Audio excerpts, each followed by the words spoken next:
Olá, então seja bem-vindo a mais uma aula aí de propagação de plantas e viveiros, né? Hoje é a aula 4, iniciando aí a parte de infraestrutura em si, né? Para utilizada em viveiros de pequeno porte até viveiros de grande porte, que a gente vai estar vendo aqui hoje, primeira parte, tá? Então, são essas 4 aulas. Importante, essas aulas é onde vocês vão ter subsídio para montar um projeto. Então, que tipo de projeto vocês vão montar? Então, essas três aulas exatamente é para dar esse subsídio de qual investimento se fazer e qual que é o objetivo.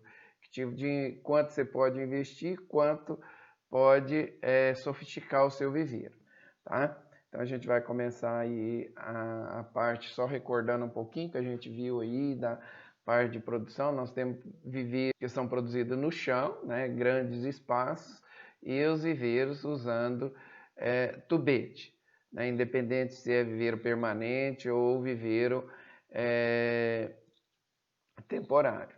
E nós vimos que o espaço até de um viveiro, por exemplo, de 50 centímetros cúbicos, o espaço ele tem um diâmetro de 3 centímetros. Uma sacola de 10 centímetros para 1 litro já tem 10 centímetros. Ou seja, no metro quadrado, no máximo aqui na fase inicial, a gente teria aí 70 sacolas por metro quadrado útil em si.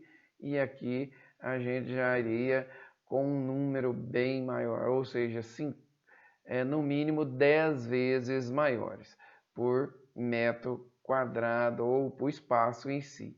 Tá? É claro que a gente ganha não só 10 vezes em espaço.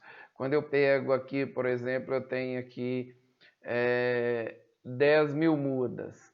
Né? Então, 10 mil mudas, nesse mesmo espaço aqui, eu teria no máximo 1000 mudas nesse espaço. Então, em cada 1000 mudas, eu teria que ter um corredor. No outro caso, a cada 10 mil mudas é que eu teria um corredor. Então, eu começo a ganhar um espaço, né, muito maior do que o próprio espaço do tubete. Por isso que o espaço, em vez de eu ganhar 10 vezes mais, eu ganho 100 vezes mais de espaço, né, de produção de muda. Tá certo? Entenderam? Então eu não ganho só com o espaço da muda, eu ganho 10 vezes também em termos de corredor que eu vou estar usando aqui, né? Então a cada 1000 mudas um corredor, aqui a cada 10 mil mudas um corredor. Então a gente começa ganhando espaço de várias formas. Nós ganhamos espaço também no transporte. Aqui nós temos um trabalhador aqui levando 10 mudas e aqui eu tenho uma caixa que eu levo aí 300 mudas tranquilamente. Aqui eu tenho um substrato que pesa praticamente densidade 1, cada um pesando 1 kg. Aqui eu tenho um substrato que 1 kg pesa 400 gramas e aqui eu tenho um volume de 1 litro, aqui eu tenho um volume de 50 ml. Então é mais fácil eu carregar às vezes aqui as 300 mudas do que as próprias 10 mudas. Então a gente vai tendo algumas facilidades. No caminhão, em termos de espaço, no máximo eu carregaria num caminhão 4 mil mudas, um caminhão truco. Tranquilamente eu levaria 50 mil mudas aqui, que eu posso usar não só o espaço maior, mas eu posso usar em camadas diferentes, que elas são mais leves. Pode arrumar essas prateleiras para estar colocando dentro do caminhão. Ou seja, são algumas vantagens que a gente viu aí, né? Mas a principal delas, quando eu uso o tubete, é a qualidade mesmo da muda. Normalmente no tubete eu tenho uma muda que ela é produzida num espaço de tempo muito menor e normalmente eu consigo uma muda com um caule muito mais reto, né? Aqui costuma, como ela acaba tendo um espaço, ela dando brotações laterais, ficando muda mais retorcida. A raiz, a mesma coisa, aqui eu tenho raízes bastante retas, né? Ocupando esse espaço, ela não enovela. No caso aqui eu teria raízes totalmente tortuosas. É claro que é uma muda de 3 meses, uma muda praticamente de 1 ano. Só que essa muda desenvolve muito mais rápido do que essa, por causa que a raiz ela não tem esse novelamento, nem defeito, nem problema de doença, fora as condições sanitárias aqui e aqui. Aqui mesmo eu tendo em sacola maiores, eu posso ter qualidade também na sacola, né? Quando eu uso ela em bancada, aqui não é terra, é usando substrato também, né? Num viveiro com uma infraestrutura de bancada, utilizando aqui uma área até cimentada. É claro que aqui por baixo é importante que não seja cimentado, porque o excesso de água infiltra no solo também, tá? Então nós estamos vendo infraestruturas bem diferenciadas, né, para a produção de mudas. Mas ainda voltando um pouquinho ainda na questão de substrato, manejo, né? Antes da entrada no viveiro, você acaba no viveiro recebendo os tubetes que vêm, que são material que são reciclados, você pode usar mais de uma vez. Então não pode entrar nada sujo dentro do viveiro. Então antes de entrar material que venha, por exemplo, do campo, esse material é lavado e esterilizado. Então existem máquinas, né, que fazem isso. Pode ser feito manual, mas normalmente é feito. Aqui nós temos uma máquina, vou mostrar mais detalhe dela, que tem jatos com muita força. Isso aqui vai girando e depois esse material é lavado. Para depois entrar, depois de lavado e esterilizado, é que ele pode entrar dentro do viveiro. Nós temos máquinas para pequeno produtor, pode ser uma bitoneira, mas você pode adaptar alguma coisa mesmo para a mistura de substrato. Assim como nós temos suportes, né, para você colocar tubetes, aqui bandeja de tubete, ela vibra, que nós temos uma inclusive aqui na escola, essa é da escola aqui. Então você liga, ela vai vibrando, simplesmente você joga, você coloca aqui em torno de 4 bandejas, essas 4 bandejas encheu, você não precisa compactar nem nada, né? E depois já leva direto para o plantio, né? para as estufas e depois ser plantado nela, sem você precisar ficar compactando manualmente bandeja por bandeja, porque senão você acaba tendo uma desuniformidade de compactação. Então veja bem, vocês fizeram na aula passada, né, o exercício de compactação, drenagem, velocidade de infiltração da água e tudo. Tudo isso, se você compactar o substrato um mais do que o outro, aquela porosidade pode ser alterada. Então, normalmente, quanto mais automatizado você fizer isso, maior a uniformidade entre bandejas. E quanto maior a uniformidade, mais fácil vai ser o manejo da irrigação. Você vai irrigar uma bandeja, ela vai drenar a mesma coisa do que a outra, né? Então eu posso ajustar a irrigação para que a umidade fique do jeito que me interessa. E é claro que aí começa sistemas a gente vai começar a entender painéis para automação, né, de tempo, né, de irrigação, tempo de compactação. Então, nessas máquinas aqui também você tem que estar atento a isso. Mas acaba essas máquinas manuais sendo tudo mais do instinto do homem, está ali fazendo e vai ajustando isso aí. Aqui eu vou mostrar aqui uma máquina dessas de limpeza, uns detalhes para a gente entender como que ela funciona. Aqui nós vamos ter a parte de onde a pessoa está chegando nos tubetes, ela já está nas bandejas e ela vai jogar aqui dentro, né?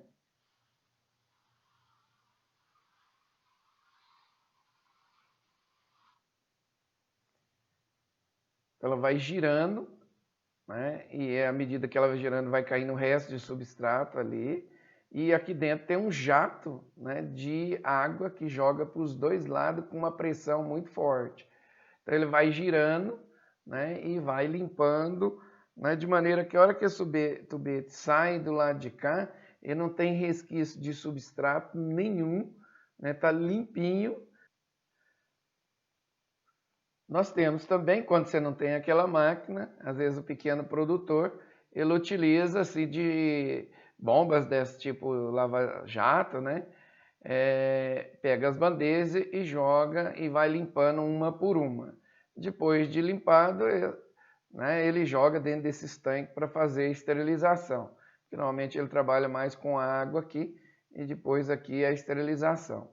Naquele outro caso, como já trabalha com produto químico e o jato de água já vai fazendo a mesma coisa. Normalmente é utilizado aqui água sanitária ou amônia quaternária, que são os produtos mais usados aí. A água sanitária normalmente ela evapora também a amônia quaternária. Existem outros produtos, mas são mais residual, né? Depois, para descartar essa água e tudo, ficaria mais difícil. Então, esse aqui nós vimos um mais automatizado, mas em pequena, dependendo do número de muda, até você poder comprar uma máquina, você vai estar usando aquilo lá. Depois dessa esterilização do substrato, no caso que eu mostrei bandeja, mas poderia ser potes, né, maiores, que não fossem os tubetes, nós vamos ver que aí vem o enchimento dessas bandejas.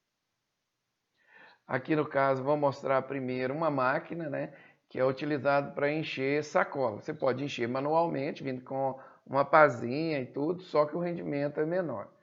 E a compactação também, você pode ter problema de compactação. Então essas máquinas aqui, ela já dá uma vibração e ela dá um movimento ao substrato, de maneira que ele acabou de encher, ele já está na compactação ideal para ser feito o semeio. Aqui é o depósito, né? Então está o depósito aqui, é só apertar um pedal e ele ocorre enchimento. Encheu, está prontinho. Mesmo que você faça uma compactação, ele não acaba abatendo mais, tá? Só mostrando como que funciona. Tirou o pé, ele para. Você vai descendo, ele vai fechando, né? Então é uma máquina só funciona dessa forma, mas já ajuda bastante. Nós vamos ver uma outra máquina aqui, que é uma parte para enchimento de sacola também, onde essa grade aqui tem duas aberturas, ela vibra, né, e a pessoa deixa ela apoiada e cai o substrato e já dá a compactação. Então tem aqui o depósito, onde você prepara e já mistura, você joga água, ele já vai misturando, né? Então já ajuda também. Tem ela para enchimento de bandeja também, quando você usa ela na lateral. Então aqui ele vai mostrar ela para a bandeja. Então você tem a bandeja,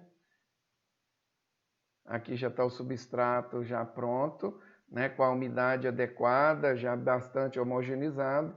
Então agora é só levar para a bandeja e acionar a vibração que você quer, né, que ela tem uma regulagem de frente que dá a velocidade, a vibração, né, o tempo, né, de ajuste. Então alguns substratos você vai deixar um pouquinho mais, outro um pouquinho menos.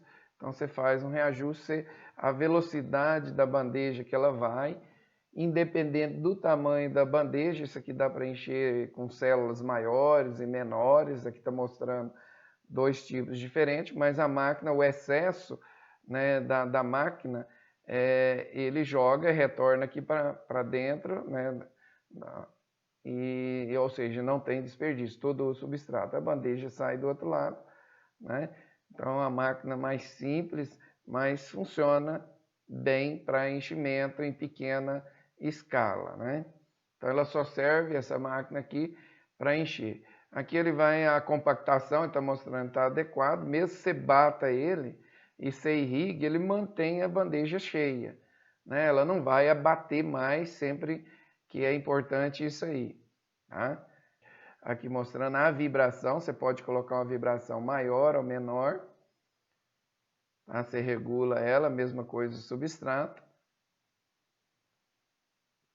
Os detalhes dessa vibração. E aqui o enchimento enchendo as sacolas, tá?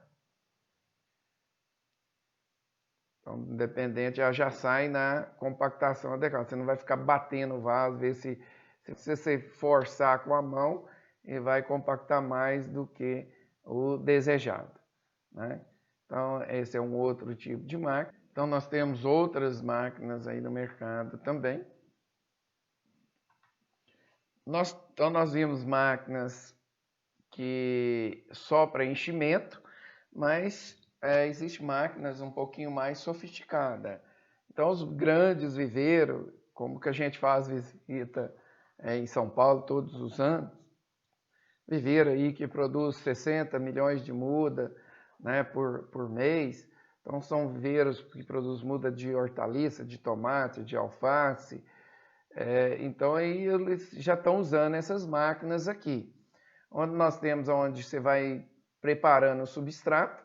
Esse substrato ele é jogado aqui no depósito, né? Então para o enchimento em si, aqui você coloca as bandejas, você pode colocar aí, a pessoa só vai colocando 10, 20, 30, 40 bandejas, ela cai aqui, ela já vem com a vibração, aqui é um ambiente que já faz a vibração, ocorre o enchimento, aqui nós vamos ver que a parte de faz o furo, né, adequado, depois nós temos a parte de a máquina que faz o semeio, depois de feito o semeio, nós temos uma máquina que faz o cobrimento da semente e depois a irrigação. E aqui já sai, né, a muda, a bandeja já pronta para ir para a câmara de germinação.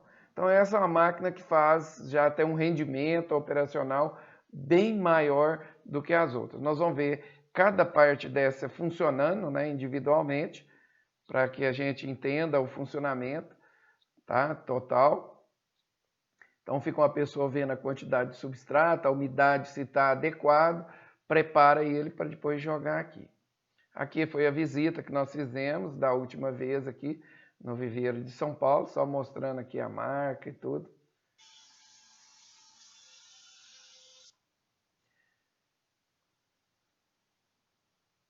Então aqui o enchimento, veja, já vem vibrando, já encheu. Ali tinha um depósito, terminou o enchimento, aqui ela está furando, varre o excesso de substrato. Aqui vem a parte de semeio, né? Então a precisão, no caso aqui ele está com 2 sementes, que está regulado para 2 sementes aqui. Mas nós temos ele para 1, nós vamos ver aqui os detalhes, tá certo? Como funciona. Isso aqui é a turma de vocês, né? Uma turma aqui, colega de vocês, que foram com a gente lá nessa aqui. Aqui colocando a cobrimento com vermiculita, então semeio.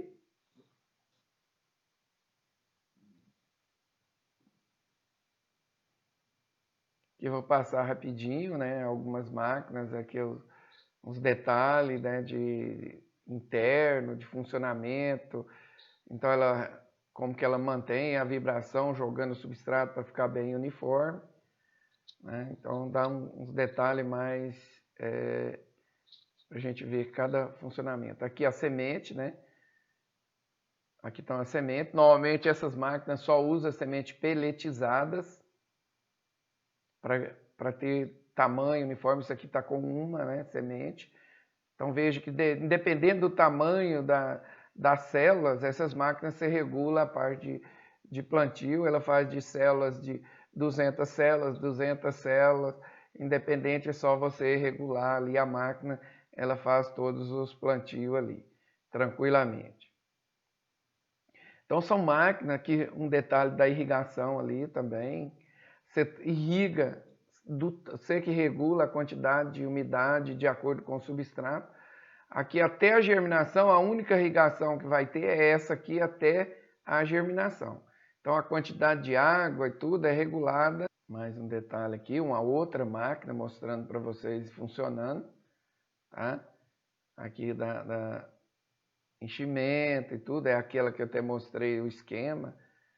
A máquina, essa também tem ela italiana, tem ela da Espanha, que o Brasil importa. No Brasil já tem algumas empresas fazendo isso aí, mas os produtores parece que o desempenho, a qualidade, né? Então aí 600, tranquilamente, ela faz todo o processo, mais de 600 bandejas por hora. Tem algumas que chegam até a 1000 bandejas por hora, né? Enchimento e plantio, né? Então aí você faz a conta, se for bandeja de 280 células, qual que é o rendimento disso por dia. Então, um viveiro grande, é claro que compensa. Então, você tem aqui 2 pessoas operando, 3 pessoas operando essa máquina durante o plantio para ter essa perfeição. Aqui mais um detalhe da uma outra, né, da semente, né, e aqui a perfeição do plantio. Essa bandeja, você tem aqui uma eficiência de 99%. Raramente você tem uma falha aqui. Mas de qualquer forma, fica uma pessoa ali verificando se teve alguma falha, se tiver, ela vai e repõe. Mas o tempo que nós tivemos lá verificando, não vimos uma falha de plantio. Aqui, ó, ela é um vácuo, né? Segura a semente, então o excesso cai ali. Bem, então nós viemos lá essas máquinas, isso aí auxilia, e quanto mais automatizado você tiver seu viveiro, maior é o desempenho, né? Imagine você pegando cada pessoa, colocando semente por semente, né? Em alguns locais acontece isso aí. Mas você pode comprar a máquina só de encher e só a máquina de semeio também. Acaba tendo um custo menor. Então aqui os viveiros aqui de Uberlândia, normalmente eles têm a máquina de enchimento, de bandeja, e tem a máquina só de plantio, tá? Então, mas os viveiros maiores, eles já têm que faz todas as etapas de enchimento, irrigação, plantio e irrigação ao mesmo tempo. Acaba que a eficiência, então, é muito maior e menor mão de obra, tá certo? Então, uma vez isso aí feito o semeio, né, nas bandejas, nós vimos já toda a parte de preparo de substrato, escolha de substrato, quais os tipos de substrato que tem. Então, tudo isso vai interferir agora na germinação. Então, nós vamos ter, para germinar bem, existe uma série de fatores que podem interferir nessa germinação da semente para que você tenha o máximo de desempenho dela. Então, por enquanto, depois nós vamos estudar cada semente em si, como funciona. Aqui nós não estamos vendo a parte de possibilidade de você controlar o ambiente, tá? Então tem uma série de fatores externos que vai estar interferindo, tá? E esses fatores, só para a gente começar a entender, aqui nós temos algumas sementes para a gente avaliar. Então, por exemplo, se a gente pegar a semente de abóbora, se a gente tiver a temperatura de 10 graus Celsius, germina nenhuma semente. Então aqui nós temos aqui várias percentual, né, temperatura, que vai de 10 a 40 graus. Então nós temos aqui no caso da abóbora, que tivemos aí a 15 graus, já germinou 39%, onde nós tivemos a semente, o ideal para essa semente seria 25 graus Celsius, nós teríamos 94% de germinação, tá? Isso com, né, em tempo percentual de germinação e a média do tempo para ela germinar também. Então nós vemos aqui, então vamos ver a 25 graus, nós tivemos uma germinação em 3,2 dias, tá? Então no caso de abóbora, nós tivéssemos aqui a temperatura de 25 graus, né, seria o tempo, teria um tempo razoável, né, não foi a germinação mais rápida, mas que teve melhor percentual de germinação, tá certo? Mas se a gente pegar uma outra semente aqui, por exemplo, no caso, vamos pegar uma aqui de nabo. Então, a 10 graus Celsius, nós já temos uma germinação, né, de 96%. Né? A hora que eu for para 25, tem germinação, uma temperatura, ou seja, praticamente a germinação não teve uma diferença muito grande. Mas no tempo de germinação, né, influenciou. Tá certo? Mas nós podemos ter semente, vamos ver aqui no caso, uma que ela gosta de temperatura, aqui até nós não temos algumas, que tem a germinação aqui, por exemplo, rábano. Né? Então a germinação a 20 graus, né, foi melhor do que a 25, 30 graus. Então, nesse caso, se eu estiver trabalhando com nada, eu teria que ter um controle de temperatura um pouco mais baixa. A 25 graus estaria 78. Então, entre 20 para essas aqui, por exemplo, né, para pimenta influenciaria muito, para abóbora. Então, mais rápido, não. Mas, ou seja, temperatura muito baixa, né, daria só para esse aqui, né? Então, ou seja, aqui nós estamos trabalhando as plantas, né, mas nós vamos ter algumas plantas onde a temperatura de 30 graus, praticamente a gente não vai ter, né, espinafre, por exemplo, a 30 graus eu já tenho problema de germinação.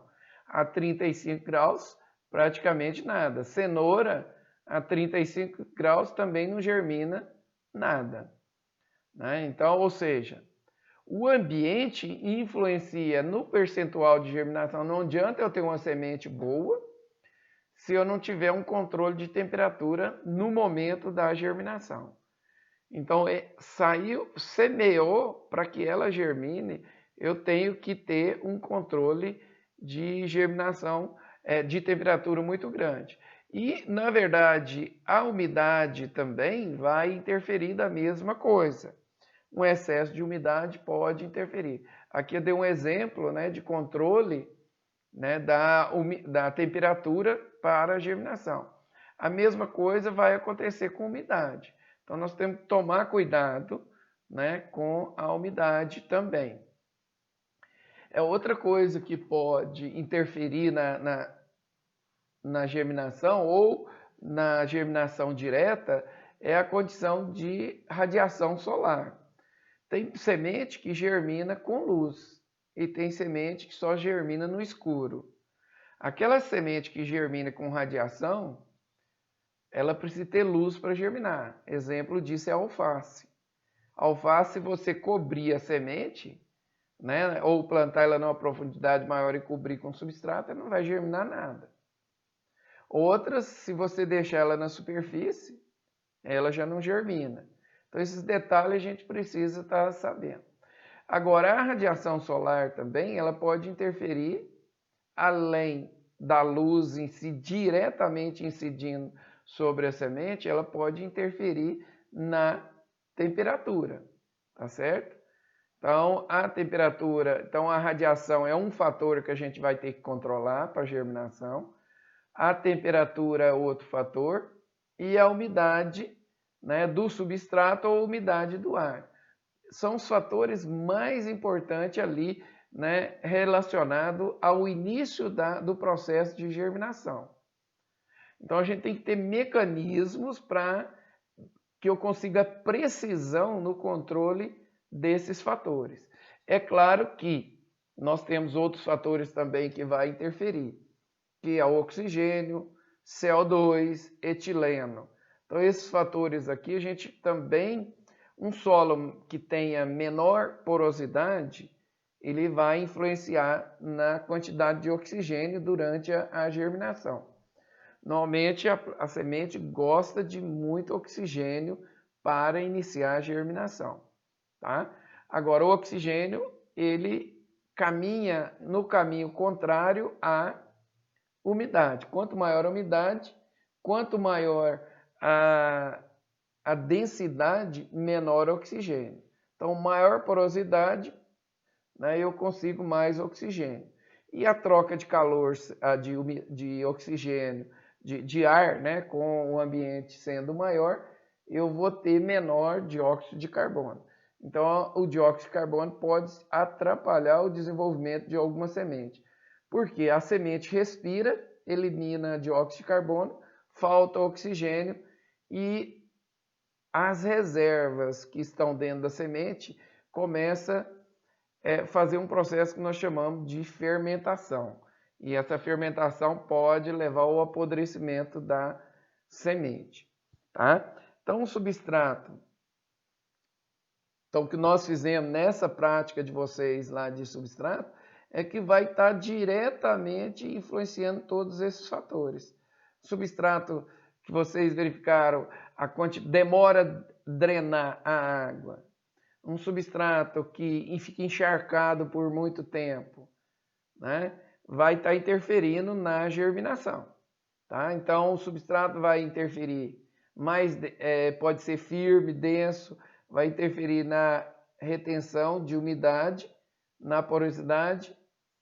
Além desse substrato, nós temos problemas que podem trazer doenças. Com essa umidade maior, as doenças vão desenvolver, que eu vou ter um ambiente controlado que facilita o desenvolvimento dos micro-organismos, e às vezes é um micro-organismo patogênico. Tá? Esse substrato pode ter ou não fertilidade. Se ele não tiver, eu vou ter que fornecer. À medida que a muda começa a desenvolver, se ele não tiver fertilidade ou alguma coisa, eu vou ter que começar a fazer adubação. Tá? Então, a umidade do substrato, normalmente, ele é diferente da umidade da temperatura ambiente. Tá? Porque vai depender da aeração, da evaporação, da umidade externa. Quanto mais a umidade externa menor, e eu tendo a umidade do substrato, ele vai evaporando, a temperatura cai. Tá? Então, isso é importante a gente estar atento a tudo isso. Então, 90% dos erros da germinação vai estar nisso aqui. Então, vocês vão fazer mais na frente, vão fazer um trabalho de germinação, várias sementes vão provavelmente, né, no trabalho sempre a gente já faz um trabalho para que vocês vivenciem, né, essas condições aqui. Vocês vão ter semente que não germina, por quê? Vai fermentar por controle inadequado da temperatura, da umidade. Então vocês vão ter semente que às vezes deveria germinar em 3 dias e vai germinar num tempo muito maior. Tá? Então, dada a temperatura, dada a umidade, tudo isso. É claro que esse controle substrato pode então estar levando pragas, doenças e alguma semente que seja indesejável. E às vezes você vai ter germinação ali antes da semente e pode enganar vocês. Então é importante que esse substrato não tenha semente nem praga. Ou seja um substrato isento de tudo isso aqui ou esterilizado. Mas nem sempre é bom um material de qualidade. Micro-organismos, é importante que esses micro-organismos benéficos, né, o material orgânico, consiga carregar esses micro-organismos benéficos para evitar a entrada dos outros, porque a contaminação desse substrato fatalmente vai acontecer. Mas se ele já tiver colonizado por micro-organismos benéficos, né, que não causam doença, esse substrato vai demorar um pouquinho mais a desenvolver as doenças. Dentro desse controle de umidade aqui, vai favorecer os organismos benéficos ou os organismos que vão causar doença. Tá? Normalmente, um ambiente com bastante oxigênio, né, favorece os micro-organismos benéficos. Tá?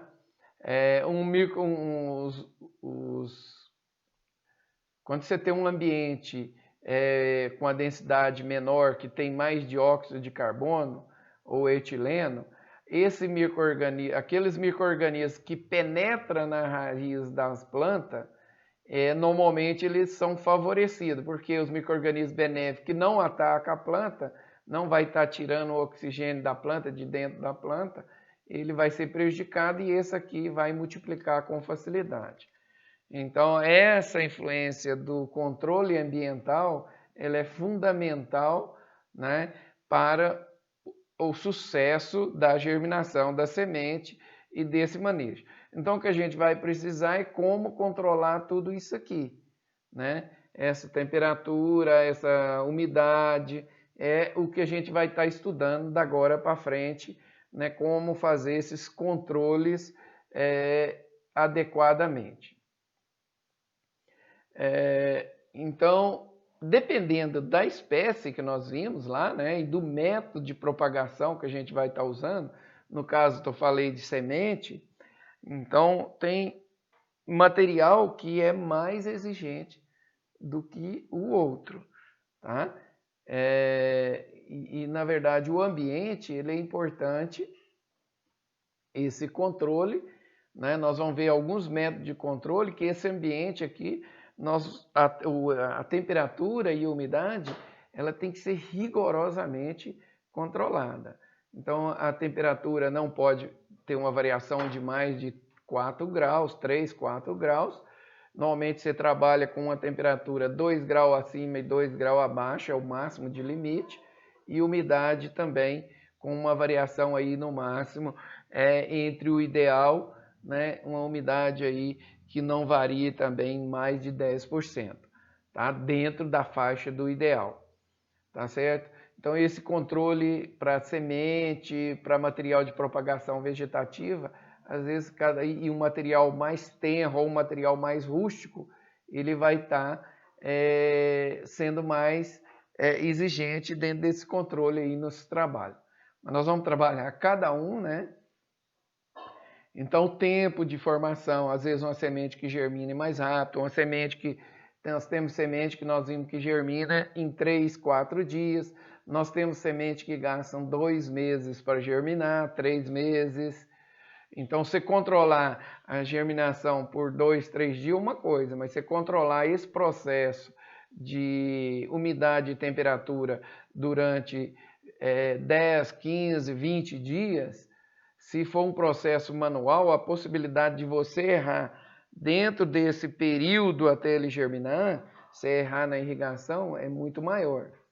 Então a gente começa a ter alguma obrigatoriedade, né, de um controle durante o tempo maior. Então, normalmente, quanto mais automatizado, maior a uniformidade num período maior. Então, você vai conseguir um desenvolvimento maior. Então, nós vamos começar aqui primeiro como controlar essas condições externas que influenciam internamente. Então, o primeiro desses fatores que a gente trabalha é a manipulação da radiação solar. Então, é como filtrar a luz solar, né, no controle do ambiente.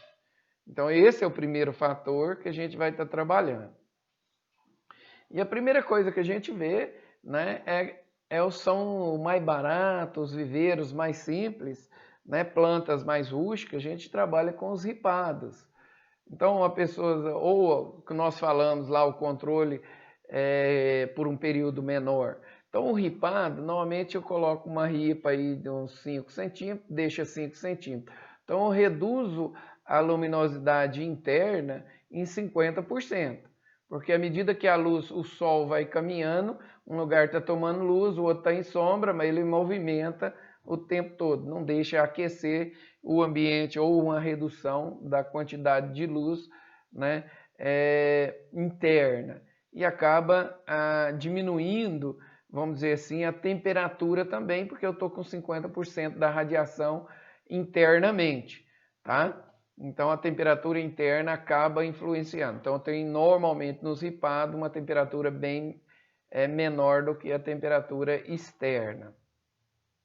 É claro que esse ambiente aqui com o ripado, ele não é tão eficiente quanto aos ambientes quando eu coloco telados. Então essa tela, nós temos as telas, eu consigo telas com sombreamento variado. Eu compro telas com sombreamento, eu coloquei aqui de 30 a 50, mas na verdade eu tenho sombreamento de 30 a 80%. Da próxima vez eu vou corrigir, dessa vez não vai ter como, mas que sombreamento que vai de 30 a 50% de sombreamento. Ou seja, tela mais tapada ou telas mais abertas, dependendo do tipo de ambiente que eu queira aqui. Nós temos planta que gosta de ambiente mais sombreado. Nós vamos estudar isso aí mais detalhadamente para cada espécie, a gente vai entender. Mas tem planta que eu trabalho com um sombreamento numa fase de 50%, depois passo para 30%, depois a pleno sol para ir para o plantio a campo. Então esse telado aqui permite às vezes movimentar o telado aqui também, abertura, fechamento, onde eu não preciso tirar as plantas e levar para outro ambiente.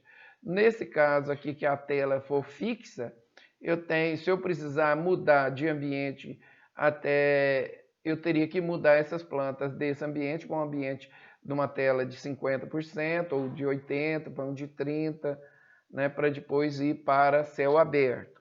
Então eu estou com uma planta, ela se adapta a esse ambiente sombreado. Se eu tirar ela de um ambiente sombreado de 50% e levar para pleno sol num plantio a campo, ela não resiste, ela queima, tá? Porque aqui ela tem um crescimento, um alongamento maior, um ambiente muito mais fresco. Ela não está preparada, né, para ir para o campo. Mas aqui são dois tipos de sombreamento que a gente tem. Tá? Então, na verdade, aqui a gente controla somente a luz solar. Tá? Mas nós temos um outro ambiente que são as casas de vegetação ou estufas, né? Na verdade, a gente chama de estufa porque, na verdade, aquece. Aqui no Brasil nós chamamos de estufa, mas na verdade o nome correto seria casas de vegetação. Por quê? Casa de vegetação é quando eu tenho um ambiente controlado. A estufa, quando eu não tenho ambiente controlado, vai acontecer aquecimento interno aqui. Então, na verdade, aqui nós tínhamos controle da luminosidade. Aqui eu tenho controle, eu posso ter controle da luminosidade, como eu posso ter controle também da umidade.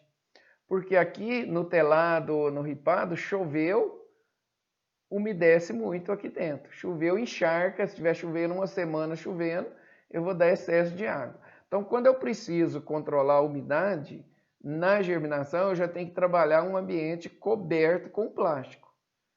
Senão eu não consigo fazer controlar a umidade adequada para a germinação. Eu tenho também aqui plástico totalmente transparente. A gente vai estudar cada tipo de plástico, tá? Nós vamos ver filme plástico aqui para as estufas. Aqui é só mostrando os ambientes, as possibilidades. Depois a gente vai entrar nos detalhes de cada um aqui. Então eu posso ter ele totalmente transparente, como eu posso ter plástico com pigmentos que vão dar filtros, né? Eu posso filtrar aqui raios ultravioletas, posso ter um plástico térmico para controlar a temperatura um pouco mais, como eu posso ter plástico que nós chamamos plástico leitoso, onde eu reduzo aqui a quantidade, o próprio plástico reduz, ele é mais branco do que esse, né? Ele reflete mais a luz que bate aqui, reflete, e eu consigo ter plástico aqui com redução da quantidade de luz interno até 50%, sem ter tela. Assim como posso ter o plástico e a tela por fora ou tela por dentro. Então, nesse caso, quando eu tenho a estufa ou a casa de vegetação aqui com plástico e mais o telado que pode, a tela que pode abrir e fechar internamente ou externamente. Externamente, a gente tem um controle melhor, tá? Dessa temperatura interna aqui, tá? Quando eu tenho interno, dá para se fazer o controle também, mas se os raios solares passarem pelo plástico, ele armazena a temperatura mais quente aqui dentro, então acaba tendo um controle de temperatura menos eficiente do que quando eu tenho a tela externa. Então nós vamos ver vários modelos de estufa, né? Vou mostrar mais para frente para vocês, onde nós vamos ver aqui vários modelos. Depois nós vamos ver a construção, qual a diferença da construção entre uma estufa e outra. Então aqui nós vimos o controle de ambientes para controle de luminosidade ou intensidade luminosa, né, que seriam os telados, os ripados e os filmes plásticos. Então, quando eu passo para essa categoria, além da luminosidade, eu tenho controle também da umidade. Aqui não tem, a chuva não influencia nada internamente. Então, toda a água que vai ter internamente é dada pela irrigação. Nesse caso, normalmente eu tenho água pela irrigação e água pela chuva. Quando tiver um período seco, eu consigo fazer o controle da umidade só irrigando conforme a necessidade. Mas se chover, eu já perco o controle total. Nós temos vários tipos de estufas e telados, né? Então, normalmente os telados, eles são mais baratos do que as estufas. Então, a estufa com o plástico para o suporte, né? Então, ela tem que ter um número maior, né, entre o espaço entre os arcos aqui. Nós temos ela de madeira, temos estufa, pode ser de madeira, e temos ela de metal. Nós temos ela que pode ser tipo capelinha, né? Nós vamos ver vários modelos. É claro que de madeira sai um pouco mais barato, né? Mas a madeira, normalmente, o próprio produtor, às vezes, ele pode comprar madeira e faz, tá? De metal, normalmente, ele tem estrutura, ela circular, ela conserva mais o plástico, porque tem menos quina, né? Mas nesse caso aqui, quando ele tem tipo duas águas, né, que nós chamamos, às vezes dá para fazer aberturas superior. Nesse circular também tem como fazer, nós vamos ver esses modelos. Aqui nós já estamos vendo, quando é de metal, um sistema de você colocar esses exaustores na parte mais alta para retirada do ar aqui interno. Aqui estou mostrando uma estufa com a tela interna, e essa tela aqui normalmente ela tem a possibilidade manualmente ou de maneira programada, essa tela pode fechar internamente, ficando ela com sombreamento ou sem sombreamento. Ou seja, aqui eu tenho um plástico e tenho sombreamento. E para controlar a temperatura também, normalmente funciona da seguinte forma, a gente já começando a pensar aqui. Inicialmente, se for uma planta que exige muita luz, eu não coloco sombreamento, só o plástico aqui sem o sombreamento. Em seguida, a temperatura começou a aumentar muito, eu ligo esses exaustores aqui para fazer o ar quente que bateu aqui. O ar quente normalmente é mais leve, fica na parte mais alta, mas os exaustores jogam o ar quente, tenta fazer movimentar esse ar dentro dessa estufa aqui, tá? Esse ar quente, esse exaustor não conseguiu manter a temperatura aqui interna como eu queria, aí eu fecho normalmente aqui com o telado e continuo telado mais o exaustor. Então, normalmente aqui aí já dá uma sombra e ele canaliza o ar quente, né, mais na parte superior, então começa a ter eficiência. Normalmente, nesses casos, se a temperatura, só com esse sistema aqui, eu já começo a ter uma temperatura externa de 30 graus e uma temperatura aqui interna que vai tranquilamente para temperaturas aí abaixando da temperatura externa. Só com esse sistema já consigo baixar aí 4, 5 graus Celsius da temperatura ambiente, tá? Então, se eu tiver uma temperatura de 33, às vezes eu consigo ir aqui numa temperatura de 28 graus, que já seria uma temperatura que dá para produzir algumas plantas mais exigentes em temperatura. Por exemplo, um plantio de tomate, mas nós estamos pensando aqui, por enquanto, num viveiro na forma de manejo, né, da temperatura. Tá? Então, na construção dela e de alguns equipamentos, então nós temos, pode ter aqui, ó, essas estruturas aqui, eu posso ter abertura interna ou lateral.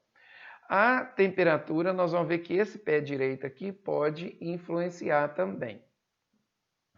Que para a gente começar a pensar essas estruturas de casas de vegetação, elas não podem ser estrutura muito grande. Só para ter uma ideia, que normalmente essas unidades aqui de cada arco, em média, a maior parte dela trabalha com arcos de 6,5, 8, né? 6,5, 7 e 8 metros entre um vão e o outro. Normalmente, como a gente trabalha com unidades de estufa, normalmente por experiência prática, os construtores, né, é claro que isso é tudo calculado, ele trabalha com no máximo 3 arcos, que seria aqui em torno de 20 metros por 40 metros. Tá? Então 20 metros por 40, que daria uma área que teria já influência, tá, com a temperatura interna. Então, gente, por que desse tamanho limite? Porque à medida que, se eu tiver isso aqui tudo de plástico fechado, nós temos a circulação de ar e um aumento de temperatura em relação ao centro dessa estufa. Porque aqui a gente tem a influência da lateral, onde tem troca de ar. Se a temperatura externa estiver em torno de 29, então a gente começa com uma temperatura de 29 até aqui, no experimento prático, ela está a 41 graus. É claro que aqui nós temos uma condição inapropriada para a produção, ou já não é uma casa de vegetação, uma estufa sim, né? Então isso aqui é inadequado. Então as unidades com 3 a gente ainda consegue trabalhar e fazer o controle dessa temperatura aqui.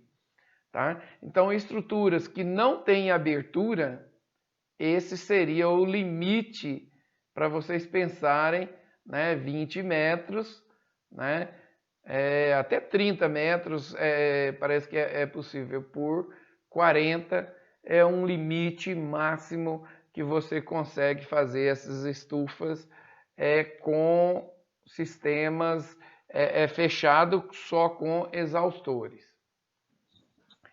Então, na verdade, isso aqui a gente tem todo um cálculo que é feito para esse controle. Nós não vamos trabalhar nesse momento, isso aqui é mais em climatologia, a gente faz esse cálculo, massa de ar e volume, né? Mas quem for trabalhar com estufa vai ter que fazer esses cálculos aqui. Mas já tem alguma coisa mais tabelada que eu já estou passando para vocês. Então, a temperatura aumentando para o centro, a evapotranspiração também vai mudar. Ou seja, o desenvolvimento da planta vai ser muito diferente internamente a essa estufa aí. Se a circulação do ar no centro diminui, então acaba que a oxigenação, aqui fora eu tenho uma concentração de oxigênio e aqui no centro, como a planta vai absorvendo o CO2, eu posso ter diferenciação de oxigênio, de CO2 também. Eu posso ter falta de CO2 dentro de uma estufa, tá? Porque a planta, para crescer, agora já não é para respirar. Ela precisa, na verdade, de CO2, que ela capta o CO2 do ar para formar o carboidrato. Então, a estufa dá problema de CO2 na parte interna. Então, não é oxigênio. Às vezes, para nós, um ambiente fechado é oxigenação. No caso aqui, é falta de CO2 para o desenvolvimento da planta. Às vezes nós temos estufa onde joga-se CO2 na parte interna para facilitar o desenvolvimento.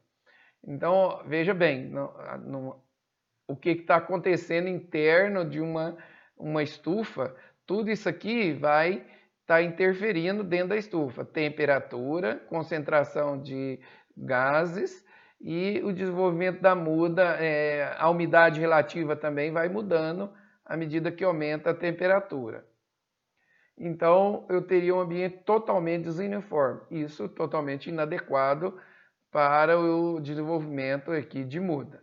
Então, isso aqui não é um ambiente de produção de muda num ambiente muito grande. Então, ambientes pequenos, às vezes eu consigo produzir muda tranquilamente, mas uma estufa desse tamanho, eu vou ter problema de desenvolvimento dessa muda. Outra coisa que acontece é o pé direito dessas estufas aqui. Uma estufa muito baixa, veja bem, aqui eu tenho dentro de uma estufa, à medida que aqui nós foi feito um teste a cada meio metro, né? Olha o que está acontecendo, 31 graus, 32, 35. Ou seja, quanto mais alto, mais próximo aqui do plástico, a temperatura vai aumentando. E isso aqui é importante, por quê? eu posso ter uma estufa. Se eu tiver uma estufa aqui, ó, 31 graus, se eu tivesse essa estufa mais baixa aqui, meio metro, ela estaria a 32. Tá? Então, mas se eu tenho uma estufa, hoje, pensa-se que ninguém está construindo estufa com o pé direito mais baixo do que 3,5. Só para ter uma ideia, as estufas que nós tivemos em São Paulo, todas de viveiros, todas elas estavam com o pé direito de 3,5, 4 metros de altura. Tá? O pé direito é da base até aqui onde inicia o plástico, né? O arco do plástico. Exatamente evitando esse efeito da temperatura. Aqui que é a aproximação. Então eu consigo um controle de temperatura numa estufa que tem um pé direito mais alto, muito melhor, né, do que uma estufa baixa. Então o aquecimento é mais rápido, né? E a proximidade também, a temperatura ficaria mais alta. Então esses fatores todos é importante que a gente entenda, né, o que vai estar acontecendo dentro da estufa para a gente verificar o porquê. Eu vou investir numa estufa com 3 metros, a nossa aqui de germinação da escola. Nós temos um pé direito de 2,20 metros. E eu estou dizendo que nenhum viveirista hoje trabalha com menos de 3,5. Então, nós estamos viveiros que têm até o pé direito de 4 metros de altura. Tá? Então, 4 metros tem uma condição muito mais favorável ao desenvolvimento ou controle de temperatura do que a nossa estufa. Então, só para ter uma ideia, a nossa estufa chega a 45 graus fácil no verão. Né? Então, se você coloca lá para germinar um monte de espécies, vocês vão fazer os trabalhos de TCC, não vai dar certo. Ah, mas por que não deu certo, não germinou? Então, esse trabalho que vocês vão publicar aqui na nossa estufa, né? Então, a hora que vai para publicar, nós não vamos ter aceitação, porque exatamente eu falo, mas esse ambiente está germinando muito baixo. Então, esse controle de germinação, vocês vão... da temperatura é importante que se faça. Então, para isso que nós estamos colocando, nós estávamos com aspersão baixa, nós estamos invertendo, colocando uma aspersão alta, né, para exatamente a aspersão com gotas menores, a gente começa a esfriar de cima para baixo e eu conseguir uma temperatura menor. Tá? Então, na próxima aula a gente vai estar trabalhando exatamente esses fatores, outros fatores no controle. Como construir uma estufa, como escolher o local, né? E quais os detalhes dessa construção. Tá? Aqui eu pus até alguma questão de ponto. Normalmente a gente trabalha a distribuição de pontos, só para vocês entenderem ali. Então, esse planejamento que vocês já fizeram de substrato, eu gosto de ter pelo menos 10%. No caso agora que a gente vai trabalhando, a gente faz uma prova, né, das apostilas 1 e 2. Nesse caso que nós vamos estar trabalhando online, toda aula eu vou estar avaliando, então essa parte dos pontos que ficariam como prova, é essa avaliação, esse resumo que vocês fazem da aula, que é o que vocês vão fazer para essa aula aqui também e tá me enviando. Né? Quais os pontos mais importantes, né, que vocês têm que pôr quais os pontos mais importantes no controle, até agora, né, no controle da radiação e umidade. Como fazer isso? Né? É os primeiros, que é essa aula. Então, na próxima aula, a gente vai ver a parte de climatização. Então, até mais. Até lá.